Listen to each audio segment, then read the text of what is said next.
So I'll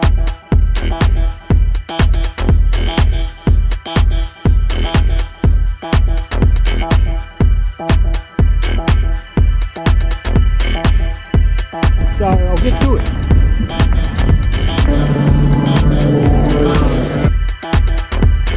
Right, so I'll be trimming this hedge. It goes right along there. About 50 metres long, goes around that corner. Hello and welcome to another video from Garden Cam Man. Now this video will start off with my last job of the day, which was actually the hardest job by far, which is this 30 to 40 metre hedge.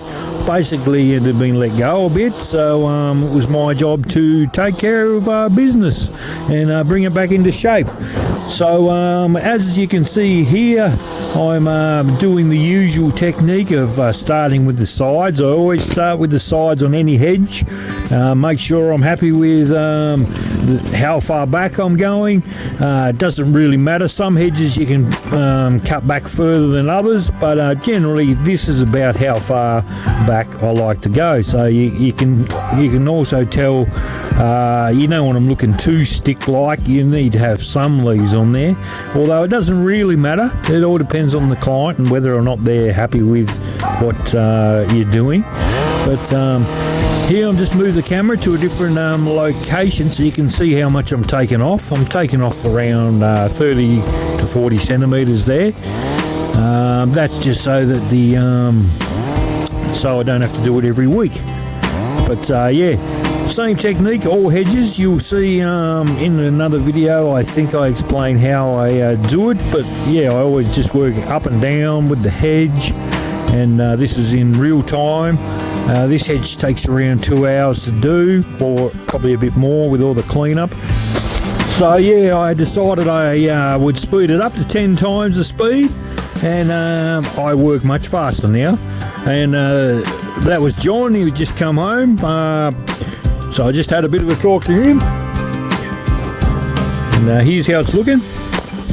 Going around the corner.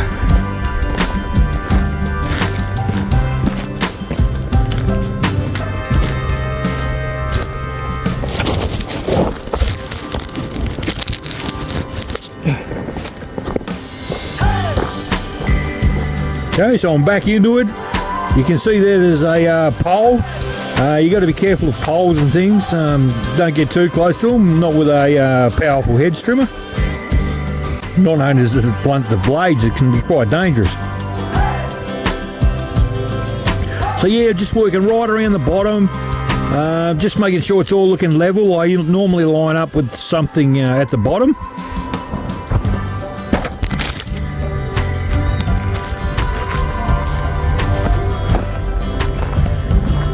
All the side, this side.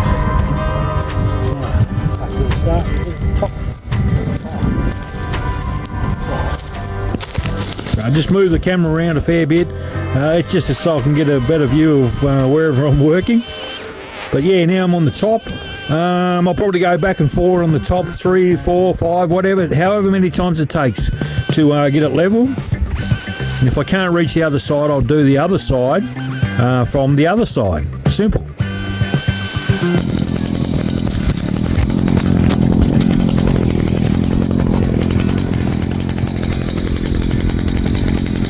So here you go, sort of hold the hedge trimmer stable and just walk along with it. Seems to make it lighter. And in there's a garden gnome which I discovered that was actually well hidden in the hedge, so I must have taken a little bit off. But here I am, just going backwards and forwards until I'm happy with the height, and basically it has to look level.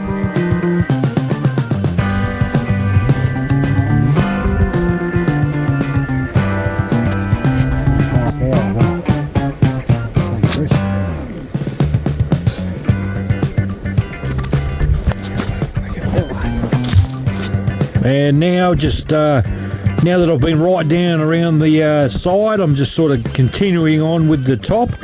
As you can see, lots sticking up, just holding that hedge trimmer on a good solid position and just walking along with it as many times as it takes. Sometimes 10 to 15, other times 1. But yeah, it's never normally a one time sort of thing. You've got to go back and forth until you get it happen. Now I'm actually on the inside of the hedge, so I couldn't reach right across, so I just went around the other side and just levelling up the inside, and as you can see, it's starting to make the whole hedge look much tidier. Now the leaves are falling down. I'm not so fussed about the side of the hedge when it's in the trees like that. It doesn't really matter. It's more of the outside where the cars and that are going to come down the driveway that matters the most. Now I think I'm just getting my rake, and I'm just raking everything out. So but the reason I pull all the leaves out like this is so that it makes room for the whippersnipper to go in, and also to make sure that I haven't missed any of the low-lying fruit, as they call it, or any low branches that sometimes the hedge trimmer misses. But there I go with the whippersnipper. That's tidying up all the bottom ones, the easiest way to do it. And because I've already raked all them leaves out onto the rocks, I've got room to whippersnip. So I just go right around this whole island with the whippersnipper. And yeah, it's starting to look really good now. But now I'm just blowing all the leaves out a bit further, because where I just whippersnipped left leaves and things everywhere. So now I'm just blowing all them out. So now they're clear.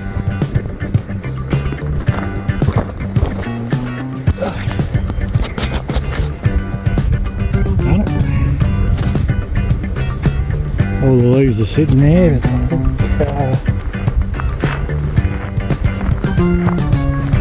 The leaves gotta go in there.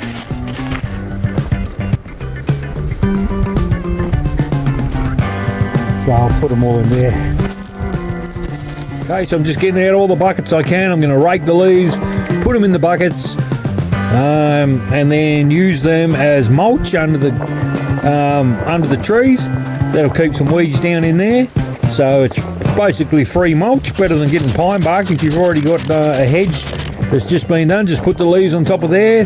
They'll die down and act as free mulch for you. So that's a good way of doing business. And there I go with the buckets.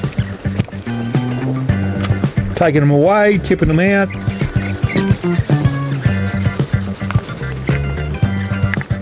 One up the other end.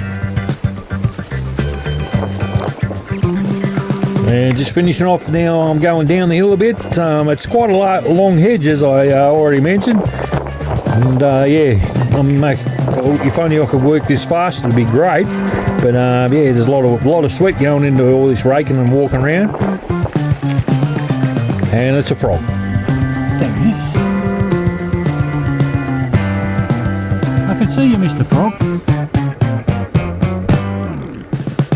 That frog just hopped over out of the hedge straight across the driveway, and I just thought, oh, I'll film that just for something to do.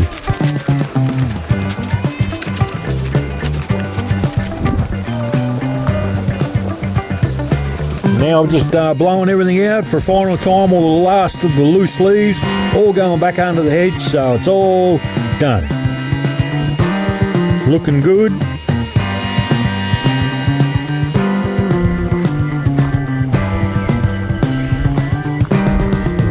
Walk through here, still cleaned up.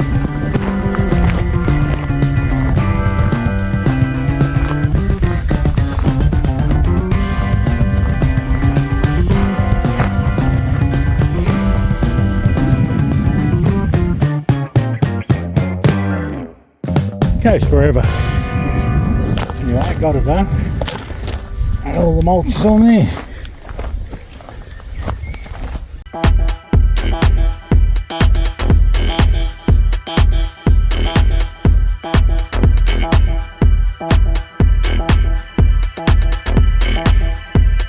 So I'll get to it.